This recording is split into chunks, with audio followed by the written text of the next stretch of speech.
uma aula de física, melhor matéria do mundo para vocês. O tema de hoje é calor latente, tranquilo?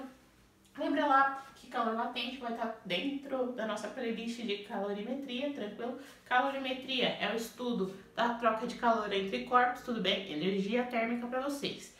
Seguinte, calor latente, a gente vai trabalhar sempre que eu tenho uma quantidade de calor e uma unidade de massa, que a gente vai determinar de qual substância a gente está trabalhando, tudo bem?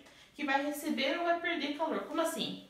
É possível que um corpo perca calor para outro ambiente ou ele ganhe esse calor. Como isso acontece? Por exemplo, no seu corpo, mais ou menos a sua temperatura aí é próxima de 36, 36,5 graus Celsius, tudo bem?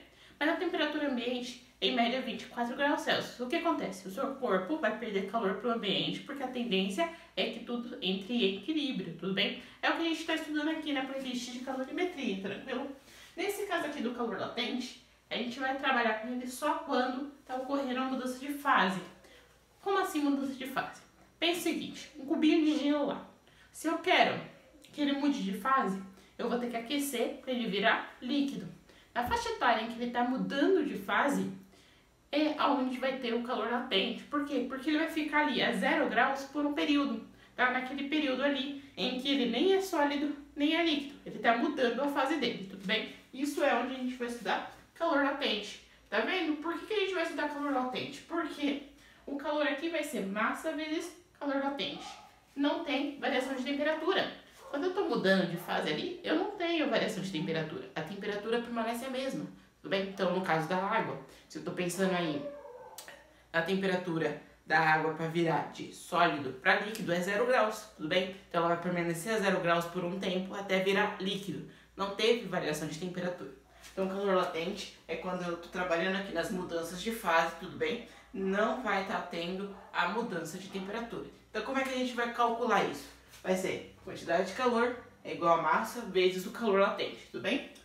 Você já estudou o que aqui? O que a gente viu lá no início em calorimetria, na capacidade térmica, depois a gente viu isso em calor específico e na equação geral da calorimetria, que representa a quantidade de calor, tudo bem? M é massa e o L vai ser o nosso calor latente, tudo bem?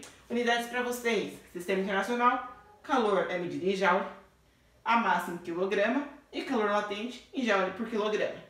Mas esse não é o sistema mais usado. O sistema mais usado pra gente é em calorias, tudo bem? Lembra lá que eu sempre falo da barrinha de cereal. Barrinha de cereal, quando você pega, ela tá em quilocalorias. Aquilo é um calor, aquilo é energia, tudo bem? A gente vai usar a mesma unidade, tudo bem? Quantidade de calor é em calorias, massa em gramas, ou seja, o calor latente fica em calorias por gramas. Normalmente é essa unidade que vai vir pra você lá no seu enunciado, beleza?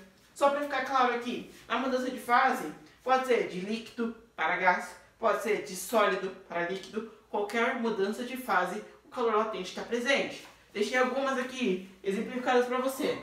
Fusão, solidificação, condensação, vaporização, sublimação, fases para plasma também entra aqui, tudo bem? Todas as mudanças de fases vai ter a ação do calor latente. Tranquilo? Eu vou trazer para vocês aqui o gráfico.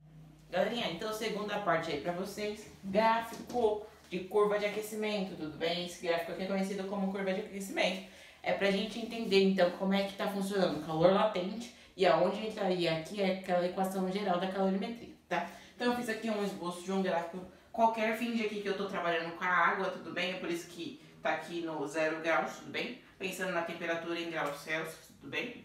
E o calor medido em calorias, por exemplo, tá? Isso aqui, só um exemplo, porque você pode usar isso aqui em Kelvin, pode usar isso aqui em Fahrenheit, em Joule, não tem problema, tá? Então é o seguinte, nessa curva de aquecimento, eu tenho aqui um gráfico no período em que a água está sólida, então eu coloquei aqui, ó, de menos 18 até 0 graus ela está sólida, quando chega a 0 graus é onde ela vai mudar de fase. Tem duas possibilidades, se eu estou pensando que ela estava sólida virando líquido, tá tendo um processo de fusão.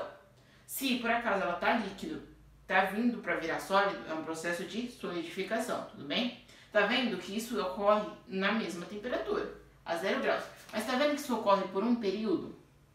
Neste período aqui, não teve variação de temperatura, tudo bem? Então, nesse período aqui, tem o calor latente. Então, a equação que seria válida ali seria Q igual a massa vezes L, tudo bem? Então, nesses processos aqui de fusão e solidificação, como é que a gente achar a quantidade de calor? Como é que a gente achar esse valor aqui, ó, quantidade de calor? Seria a equação do calor latente.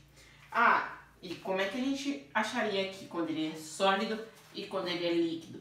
Aí tem que lembrar lá da aula passada. Aqui seria a equação geral da calorimetria.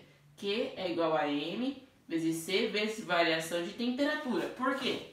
Foi de 0 graus até uma temperatura ali qualquer aqui no gráfico, tá? Até uma temperatura X. Se eu variei a temperatura, eu estou trabalhando com a equação geral da calorimetria. Então, quando ele está só líquido, quando ele está só sólido, ou quando ele está só gasoso, eu vou trabalhar com a equação geral da calorimetria. A gente vai trabalhar com calor latente só nos períodos em que não tem variação de velocidade. Desculpa, não tem variação de temperatura. Então, nesse caso aqui, onde está as setinhas vermelhas, tudo bem? No processo de fusão e solidificação. E aqui, nas setinhas em preto, no processo de vaporização e de condensação. Lembrando, então, o que é o processo de vaporização? É quando eu tenho a água, por exemplo, no estado líquido, eu aqueço ela e ela vira gás, tudo bem? Tá virando vapor. Agora, se eu pego o vapor e quero transformar em líquido, o processo é de condensação, tudo bem? Esses são os nomes específicos, técnicos. Mas o que você precisa se recordar é que nesse processo aqui não teve a variação de temperatura. Se não teve variação de temperatura, qual vai ser a equação para achar calor? Vai ser Q igual a M vezes L, ou seja, isso aqui é calor latente, tudo bem? Essa curva de aquecimento aqui é extremamente importante. Você precisa saber quando ocorre calor latente, quando ocorre a equação geral da calorimetria. Tranquilo? Então, por hoje é isso. Ficamos por aqui. Até a próxima aula.